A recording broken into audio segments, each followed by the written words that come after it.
The morning sunlight spilled across my desk, glinting off the sleek glass of my laptop. I adjusted the silk blouse I had picked for this meeting, the fabric soft against my skin, and let out a quiet sigh. Everything about this life, my corner office, the framed awards on the wall, the faint hum of the city below, looked effortless. But inside, the truth was far messier. Every success I'd earned had been carved out in private, hidden from the people who had once mocked me. My phone buzzed, jolting me from my thoughts. A name flashed across the screen. Brooke Madison. My stomach tightened. Brooke, the girl from Bootcamp who had laughed when I stumbled, who had whispered to the golden boy, "She'll never keep up." I stared out the window, fingers hovering over the sleek phone. The city felt impossibly vast, but at that moment, it shrank to the memory of a drill field, a group of sneering faces, and the sting of being underestimated. I let myself smile, small and private, because this call wasn't just a reminder. It was an invitation, an opportunity to confront the past without flinching, to let my present speak louder than their old whispers. I tapped the screen and answered. My voice was calm, even, like the surface of a lake that hid deep currents beneath. "Hello, Brooke," I said. And for the first time, I didn't feel small. I remember the first day at boot camp like it was etched into my skin. My duffel bag felt impossibly heavy on my shoulder, and my hands shook as I adjusted the laces of my worn sneakers. The sun had barely risen, and the field was already alive with the sound of boots stomping, whistles shrieking, and laughter that didn't include me. Brooke Madison was at the center of it all, flawless in her crisp uniform, hair tied back just so, smiling in a way that made everyone else feel small. And then there was Ryan, the golden boy, whose presence seemed to make the world tilt in his favor. They looked at me as if I didn't belong, and that look cut deeper than any physical exhaustion the drills demanded. I felt the lump in my throat every time they whispered, every time someone snickered as I faltered during an obstacle. My arms ached, my lungs burned, but the real weight was in the judgment in their eyes. I wanted to shrink into the ground and disappear, but I couldn't, not yet. On the third morning, my grandmother's words echoed in my mind. "Strength isn't always loud, Ellie. Sometimes it's the quiet decision to rise when no one expects it." I had slipped the silver locket she'd given me into my uniform pocket that morning. Its smooth surface pressed against my chest, a constant reminder that someone believed in me, even when the world didn't. The weeks dragged on, every push-up, every mile, every shouted command feeling like a test I might fail. But each time I thought I couldn't go on, I would touch the locket and remember her voice. Slowly, deliberately, I started to find my rhythm. My legs grew stronger, my arms steadier, and the fear in my chest began to shrink. By the final day, when Ryan sneered at my sprint through the obstacle course, I didn't hesitate. I moved, precise and unflinching, and crossed the finish line first. Their laughter died on their lips, replaced by stunned silence. For the first time, I felt the power of proving myself not just to them, but to myself. That day, I made a quiet vow. I would never let anyone define what I was capable of. After boot camp, the world outside felt deceptively ordinary, but I carried the fire of those mornings, the sting of their mockery, and the quiet strength of my grandmother's locket with me everywhere. College was my next battlefield, but instead of facing it with uniforms and whistles, I navigated it with textbooks, late-night assignments, and internships that demanded every ounce of focus. I met Claire Donnelly during my sophomore year, a seasoned entrepreneur in the fitness tech industry who ran a small but innovative startup. She had a sharp eye and an uncanny ability to spot potential in people who doubted themselves. I still remember the first time I walked into her office, nervous and unsure, and she looked at me over her coffee cup, eyebrows raised, and said, "You're too serious to waste this." It was the first time someone had seen me without judgment, without the past clinging to me. Under her mentorship, I learned to translate discipline into results. Coding algorithms for wearable fitness trackers, negotiating small contracts, and pitching ideas became my new obstacle course. Every night was a battle against fatigue and self-doubt. I would stay at my desk until my eyes blurred, fingers stained with ink and coffee, thinking of Brooke, thinking of Ryan, thinking of the sneers that had once made me feel invisible. I didn't flaunt my victories. I posted modest updates, shared carefully curated photos, avoided telling family and old acquaintances about the growing contracts, the small awards, the rapid promotions. Every accomplishment was a secret victory, a private thrill that nourished my pride without letting ego take over.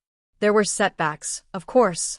Investors passed, a product launch failed, and more than once, I felt the gnawing fear that maybe I wasn't enough.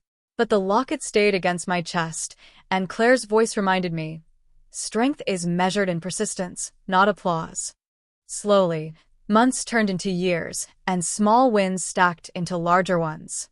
My first profitable launch, my first major client, my first recognition in an industry magazine, all milestones that mattered far more because I had earned them quietly, deliberately.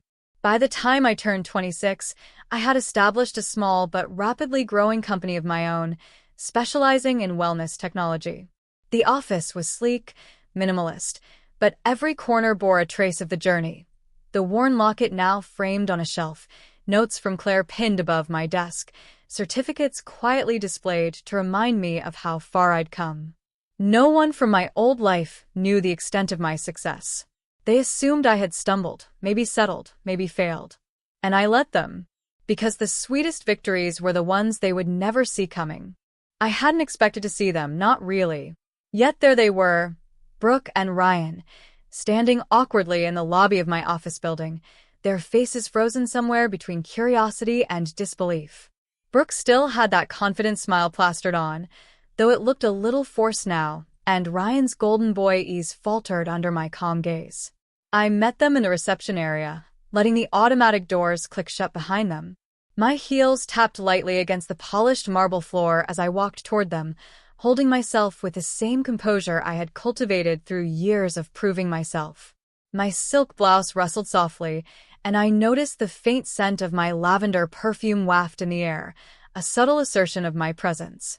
"Ellie," Brooke said, her tone tight. "I didn't expect to." "You didn't expect to find me here," I interrupted gently, letting a hint of a smile curl on my lips. "But here I am." I guided them through the office, letting them take in the space before I spoke. Expensive abstract art adorned the walls, curated lighting highlighted sleek workstations, and in the center, a framed photo of my grandmother holding the silver locket reminded me how far I'd come. They looked around, mouths slightly agape, taking in the subtle but undeniable signs of my accomplishments. When we reached my office, I gestured for them to sit. The glass walls reflected the city skyline behind me, and I leaned casually against my desk, hands resting lightly on the polished wood. "You remember the golden boy, right?"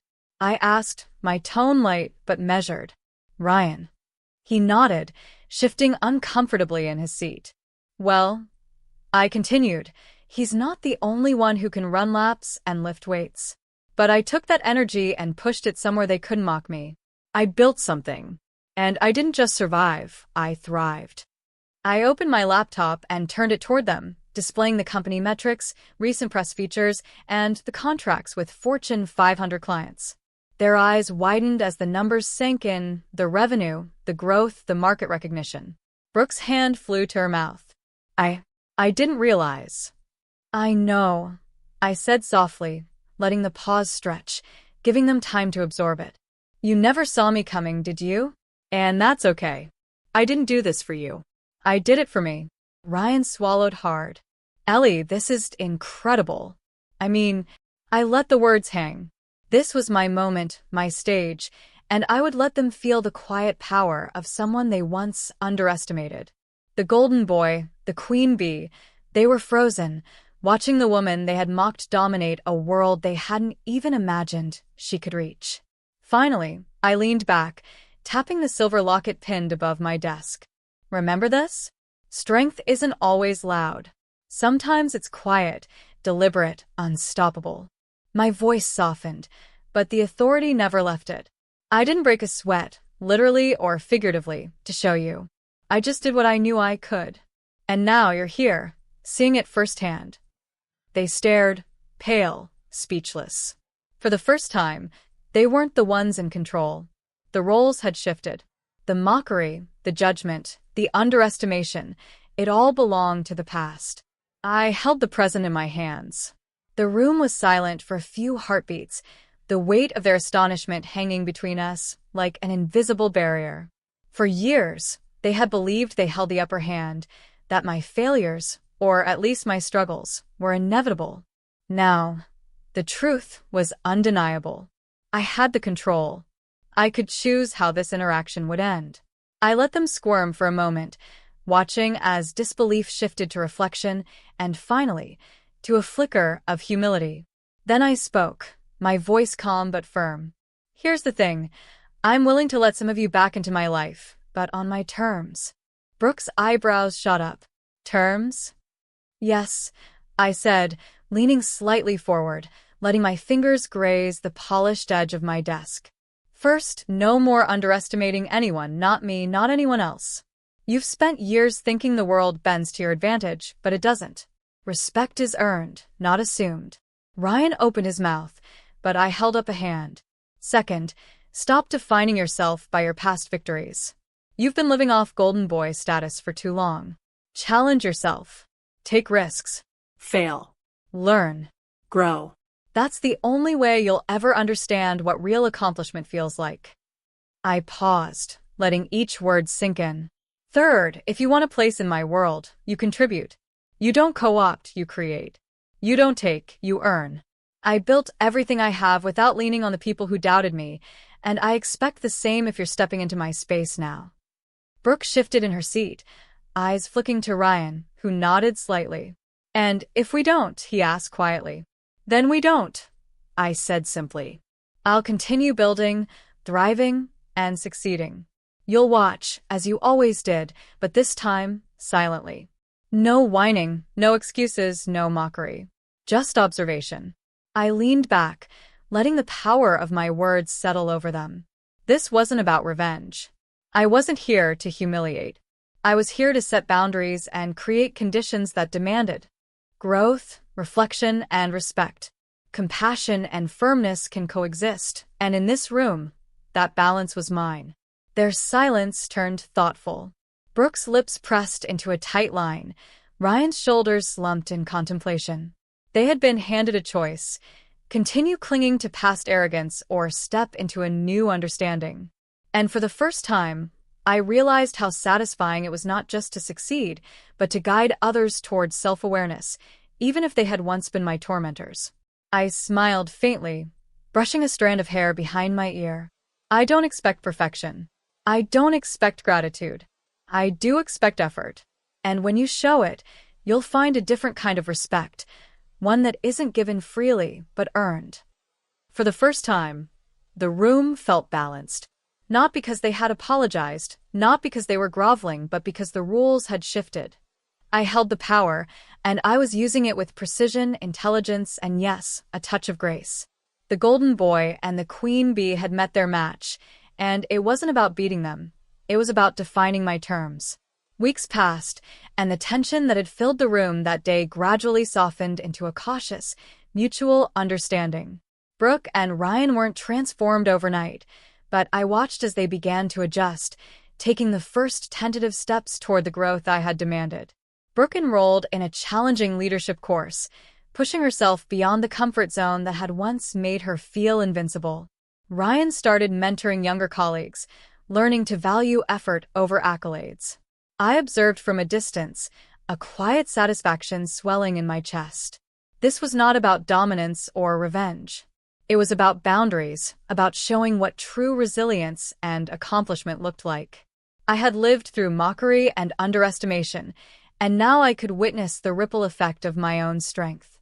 Sitting in my office one evening, I traced my fingers over the silver locket pinned above my desk. It gleamed in the warm glow of the lamp, a tangible reminder of my grandmother's words. Strength isn't always loud. Sometimes it's quiet, deliberate, unstoppable. I had carried that lesson through every challenge, every late night, every small victory that no one else had seen. And here I was, living proof that resilience, patience, and self-belief could rewrite a story. I thought about my journey. The mornings at boot camp when laughter cut deeper than any drill, the nights spent struggling to turn ideas into results, the silent victories that had built the foundation of my life. Every challenge, every doubt, every moment of fear had shaped the woman I had become, strong, independent, and unapologetically myself. As I looked out over the city skyline from my office window, I felt a profound sense of closure. The people who had once mocked me had played their part in my growth, but they no longer held power over my narrative. I had earned my place, not just in the world, but in my own life. I smiled softly, brushing my fingers across the locket once more. My voice, if anyone could hear it, would carry the calm authority of someone who had conquered both fear and doubt. I didn't just survive. I thrived. And I will continue to rise on my terms, in my time, and with grace. It was a quiet victory, but one that resonated louder than any applause ever could.